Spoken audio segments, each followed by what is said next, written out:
Hello and welcome back to Aspen Talks Health. I'm Dr. Nicola, and today I'm joined by Sheahan. She is the founder of Conscious Global Leadership and the co-founder of Where Bisons Roam. Today we're going to discuss how to change your neurobiology. And we'll have a lot more to talk about, I'm sure, but this will actually affect your level of suffering, which is we're going to dive into. It's very interesting. I'm very excited to have you on the show. Welcome, Tara. Thanks, Nicola. It's great to be here. My pleasure. Yeah. Let's dive right in with your story, because you have a really interesting story. Please share. Well, I think the part that people get curious about is all of us have a, they call it like a trial by fire or water. So our life is, the difficult situations. Some people seem to not have, there's a kind of water, they flow along. And then other people have fire. They have near-death experiences. They have, people dying in their life. They get really sick. They have some emotional traumas. And so they say when you go through these kind of fire experiences, they're very transformative. And my fire experience were the biggest one was I got bit by a tick when I was 36 years old. Wow. And so most people, again, would say, oh, that's such bad luck. And I'm really sorry that happened. But what happened to me is that as I was telling you, I was really living this life of chasing these identities. I was a phenomenal athlete. I was being the perfect mom. I was always chasing that self-image, the ego.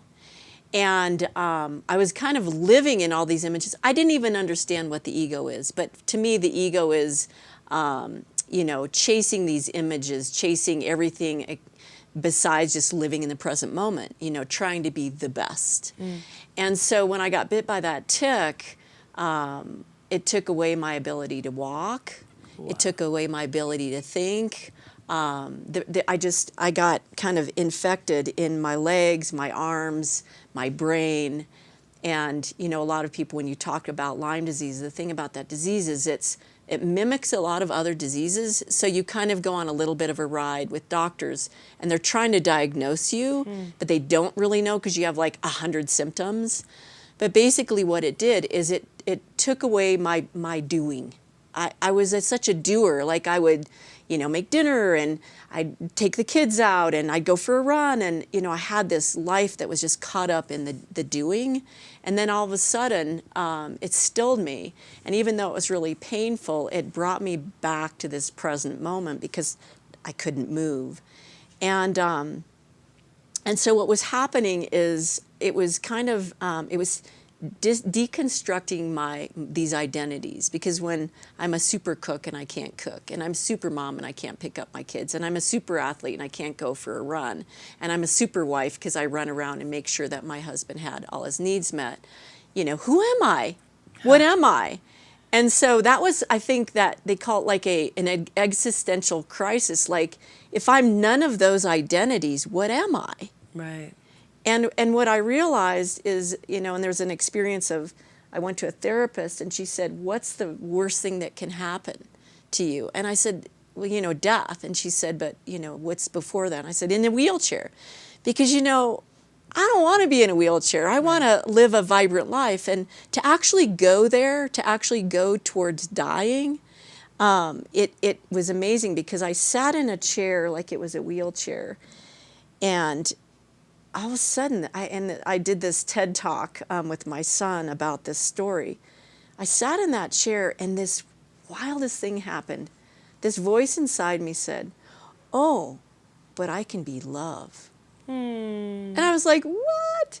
And I had this feeling like, I can sit here, I can love my kids, I can love people around me, and I just won't have the physical capacity to do what I did. And it blew my socks off. Wow. I was like, whoa, love. And so I was generating a feeling. I think we chase these, if I just do this or I get this, and I'm going to feel like this. I'm going to feel euphoric when I win the race. I'm going to feel euphoric when I get the guy of my dreams. But then what I found, and then through a lot of sort of inner explanation, is every feeling we desire is within us. Right. Every single Safety, feeling. love, right? Security. Yes. It's within. Exactly. And so to chase a feeling like we're going to have an external experience, yes, we do. But to start within and say, okay, what is the feeling I want to experience from, winning the lottery and thinking that that's going to resolve all my problems? But what's the feeling of all my problems being resolved? And that's that, a root chakra feeling, the feeling of being safe and protected and in the present moment. And I always like to go to the earth because, we're so fed by Grandmother Earth, and she's this solid, not really solid, but feels like a rock. And so I'll go to that root chakra and really settle in and get that feeling of stability. There's a fine line, I feel, between wanting to have a life where you're achieving and you're accomplishing things and you're showing up like you want to for your kids and your husband. Yeah. And then being defined by achievement. Yeah. And only loving yourself when you're achieving. Yeah. Exactly. There's that fine line, right? And yes, exactly. It's like almost how do you know, how do you push yourself to have drive, but also sit back and be loving still? Yeah, yeah. What that reminds me of, again, like, so for instance, you do a show like this, right? And you serve, you give the audience what they need to feel nourished and whole. And then when the cameras go off, then the voice starts, how did you look? That was so silly what you said, right? This inner negative dialogue, right? Yeah. Because we're trying to be an identity of I'm a beautiful talk show host or I'm a guest or whatever, right? We have a perception of what that is. And then the judger comes in, right? Yeah. And so to make peace with that judger, that ego, and say, I love you and I will never possibly be exactly what you think you're supposed to be. But again, I can be love and self-acceptance of the what is and what I delivered on that day. And so, so that's kind of the way I think, like before coming on here, how can I serve you? What can I do that will make you feel nourished, the audience feel nourished? And that's really not all about me. Right. That's all about the wisdom that flows through me. Right. From my life experiences. Yeah. And if you know that your intention was good, you don't have to listen to the judger anymore. Yes. My intention was pure. Yes. And therefore, I don't deserve the judgment. Yeah. It's very noisy. It is. Yeah, it talks a lot. Tell us about conscious global leadership. That sounds really interesting. So what happened was when I had that epiphany about like becoming love. Well, love, when you talk to, and I've worked and gotten trained by indigenous healers, and when I went to India and trained for meditation, if you think about the feeling of love, it's a very soothing feeling, and that's the healing. That's a medicine. That's our physical body's medicine. Dopamine, serotonin, oxytocin, a lot of feel-good alkaline hormones and enzymes course through our body, and that's how we boot up our immune system. And so I began to heal myself through that inner awareness. And then, I always think of Monty Python. It got better, I got better. and I wanted to serve when I healed, because I actually, I got so well that I ended up trying out for the Olympics. I tried out when I was 20 in cross-country ski racing. And so when I got better, I had always had that dream as a young girl to make the Olympic team. And so I ended up trying out again and went through 4 years of training. And then right on the eve of the Olympic trials, about 2 months before, I got bit by a rattlesnake. Oh. And so, but I took all that kind of power and really joy power, because to go from 7 years of pain and, I had some other kind of crazy physical, challenges. I had an ovarian tumor. I had got that removed, and, it's kind of a long, silly, and wonderful transformation. But when I realized what my potential was in like a physical realm, I just ticked it over into realizing that my transformation could be shared And I wanted to affect leaders on the highest level because I was married to the CEO of Patagonia, Sheahan, at the time. Wow. And when I started to lead, with love and, use love as the metaphor for my life. And then he began using that same metaphor for guiding Patagonia. And so when I saw that shift in the company from a leader leading with love, I thought, wow, what if we shifted all the leaders? And that's when conscious global leadership came to my mind in a meditation. And then I thought, wow, healthcare, finance, arts, sports, the leaders, the ones that everybody's looking to, what if they really had that transformation, that they weren't doing it to be significant, they were doing it to show the absolute mightiness of our physical prowess.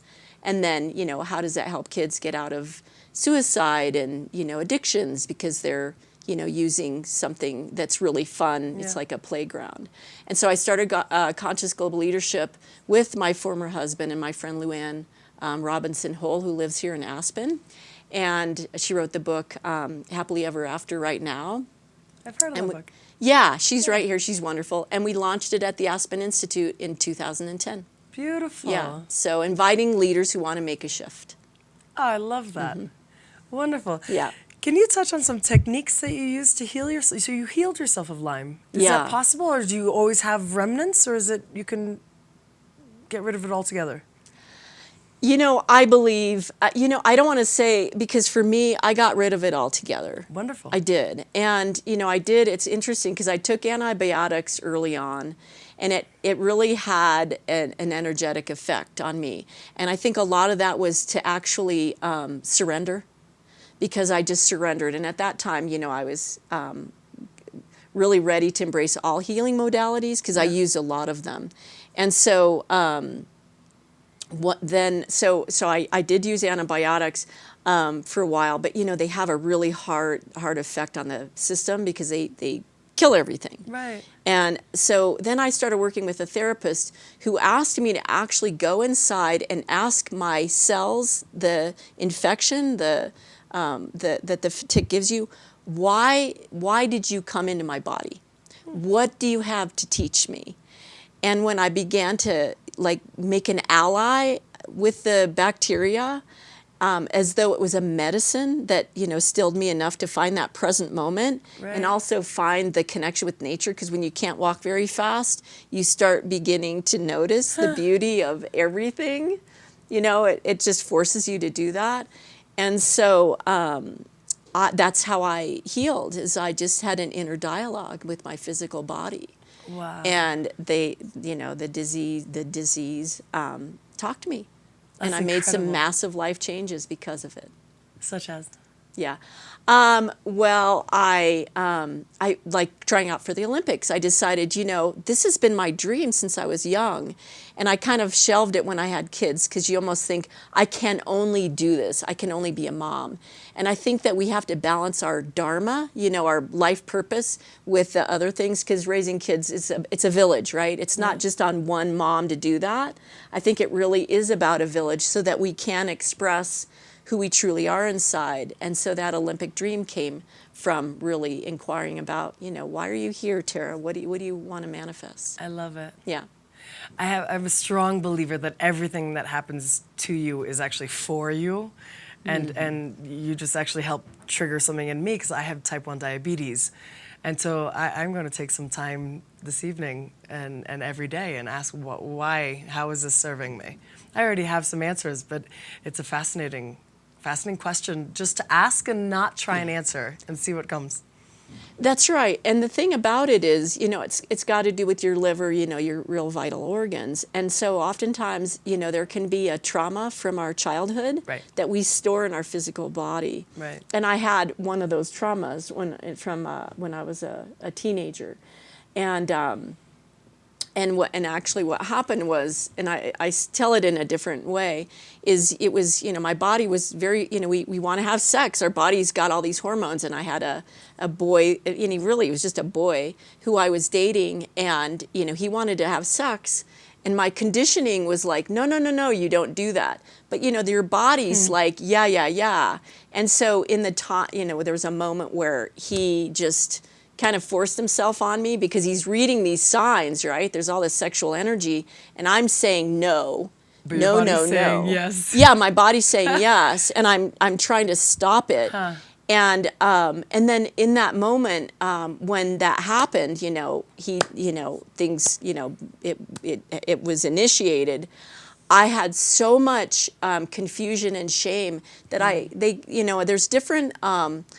They call it disassociation in a psychiatric way. Like you literally kind of go into this out of body experience. Like, wow. and in a indigenous tradition or shamanism or indigenous wisdom, they say literally like your soul will leave your body. Wow. Because it's just there's this confusion, right, of beliefs, and so from that experience. I shamed myself for a long time. How did you get yourself into that situation? Why couldn't you protect yourself, Wow. Instead of seeing and understanding like why that happened. And so that, I developed a huge ovarian tumor, and I think a lot of women do when they have a lot of shame around, having sex with somebody that they didn't want it, or it was supposed to look a certain way, or even a violent way, that they then take it in on this self-shaming. And so when we do that, when we have those negative thoughts, we course ourselves with cortisol and adrenaline, and we kind of manipulate our physical body in a not so healthy way. And so, like I was saying, I had Lyme disease, and then I ended up having this ovarian tumor that, got really big. And when they took it out, it was like taking out all that kind of shaming that went, and I told the doctor, when you take it out, see it as beautiful, because it was a teacher for me. Somehow it's part of my journey, and honor it. And, I swear if I had done it again, I'd say, give it to me, and I will do something sacred with it. Huh. But it did show me that I'd kind of put in a lot of shaming emotions into my physical body for a long time. Right. And I was just diseased, and I think that was what it was there to teach me. Wow. So, then again, asking the tumor, like, what do you, why are you here? Yeah. What do you have to teach me? And then I think there's an alignment with I think our energy body just is so excited about us talking to all our organs, and and thanking them and saying, you're doing so much for me, and what can I do for you? I love that. Yeah. You studied in India. What did you learn? I went to India because after all that I'd gone through, there was a lot of publicity about me going on this Olympic journey, because I got fast, really quick. I was one of the top skiers in the country in 2 years. So people were writing, like there were newspaper people and, magazine people coming and asking me, like, how are you so fast, and this and that. And so, and I started helping people. But what I realized, I didn't want any of my own judgments, and I wanted to be really clean when I helped people. So I made an affirmation at our house down in Carbondale in the Kiva when I was in there in a meditation about how to help people. And here I found myself going to India for a 21-day immersion in silence. Oh, wow. And Powerful. Hello, like, talk about hearing the inner negative dialogue of the ego. I mean, that's what you're meant to do, is just see all the thoughts that are going through your mind all the time. Right. And then learning these breathing techniques that slow your mind down so you can spot suffering in action. And that's what it was all meant to teach us, is that when you have certain tools like meditation or the breath work really takes us to a place of silence pretty fast. And then it's that. And what I was telling you, it's One World Academy is the one where my higher learning was. I went to Oneness University first, and then One World Academy. And that was their mantra, is people don't cause suffering, situations don't cause suffering, your thinking's causing your suffering. And your freedom comes from being aware of your thinking. And that all the thinking is upholding the self-image of the ego. And so, Does that make sense? Absolutely. Yeah. Say it in another way. So your thinking is self-serving. Yeah. So when you notice you're suffering, and it's kind of, pulling the wool off of us. When we're suffering, it's actually very me-centric. you're not even caring about the other person. You're caring about yourself and your identity. So and I mean that in a really like kind-hearted way. So if you were to, for example, look at a child inside of you that's crying, that wants to be beautiful, that tried to wear the right outfit to be loved, and then didn't find it that way, there's a suffering child in there, and that's that ego, that subconscious programming. And so when we start to make it conscious, when we start to become aware of it, and there's different techniques for identifying some of those negative self-talk, ticker tapes. But in India, it was really about having these practices and processes. The practice being the meditation every day, and the processes being holotropic breath work. I mean, that's a massive way of kind of breaking apart obsessive neurobiological like superhighways. Yeah. And we're addicted to suffering. Wait, can you explain what that is? Because I have no idea what holotropic. Okay, so breathing it's is. like, so for example, we did like this.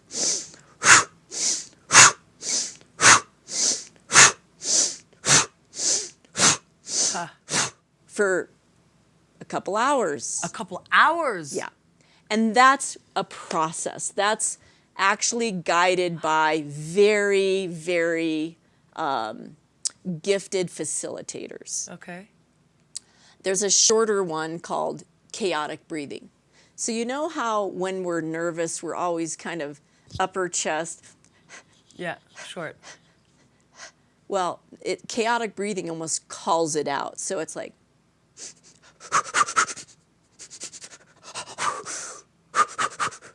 just chaos in your breathing. And so you do that for about 5 minutes, and then you stop. And it just has this unbelievable ability to, again, break apart these obsessive thinking practices, because when we think about, for instance, like fear, right? And let's say I have a lot of fear, I have a lot of anxiety, I'm breathing through my mouth all the time. I'm developing these parts of my neuroanatomy that are going to stimulate more and more. Like if I'm doing this all day, I'm going to get a big muscle. If I'm worrying all day, I'm going to get a big worry muscle, right? So when I choose to do the breath work, I choose to practice, I do some processes that'll kind of accelerate some of that neurobiological development, then I'm choosing to use muscles for peace, joy, contentment, present moment. And I remember I have this phenomenal, this organization, One World Academy, has phenomenal teachers. Krishna and Preeta founded it. And then Ananda Giri, who's come through the valley quite a bit, he's amazing. And, I remember him coming in one time when we were in India. I'd only been there for a few days when I first got there. And he came in and I thought he was going to be this super loving, hi, everybody. And he glared around us and he said, you're going to have these transcendent experiences. And then you're going to call us in 6 months and say, it didn't work. And he looked and he said, you must practice. Yeah. And it's so critical, because if we want to be in joy, we've been in suffering for a long time. We're not taught early on how to have tools to get out of suffering. Right. So we've been in suffering a lot, so we need to change our we need to upgrade our operating system. You must practice. There's no other way. I wish there were a pill, that we could take, but right now it's practice. Yeah. Yeah. We're coming towards the end. We just have a couple more minutes. But what's one tool or practice that people could do at home to start recognizing and catching themselves in that negative self-talk? Yeah. Well, one thing I really encourage, and I live down in at 13 Moons. It's a ranch outside of Carbondale, and we're really about nature, connecting to nature. And so right when you walk into nature, you're going to notice like this almost a euphoric state, right? Because there's a lot of oxygen. Yeah. Sit down. Look at nature. Like my partner Scott Redhorse, says, the trees are your friends, the water's your relative, and really see and experience your connection with nature. Sit down, feel your bones. They're like the stones, right? The bones where you're sitting, and then slow your breath down and always breathe out of your nose. So slow your breath down, and then put your hand on your belly And then inhale for 3. Puff that belly. Exhale for 6. 1, 2. Draw that navel toward the spine and squeeze that vagus nerve. Inhale for 3.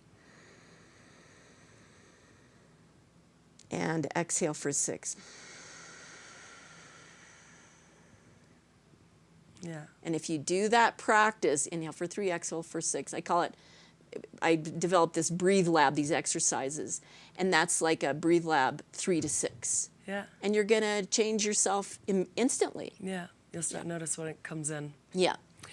All right, that went so quick. Yeah. I'm so grateful you're here. Yeah. Really quick, your homework for tonight, if you can close your eyes, do this 3-6 breath work, and then ask yourself, what is it that's serving me about whatever suffering condition you have going on at the moment?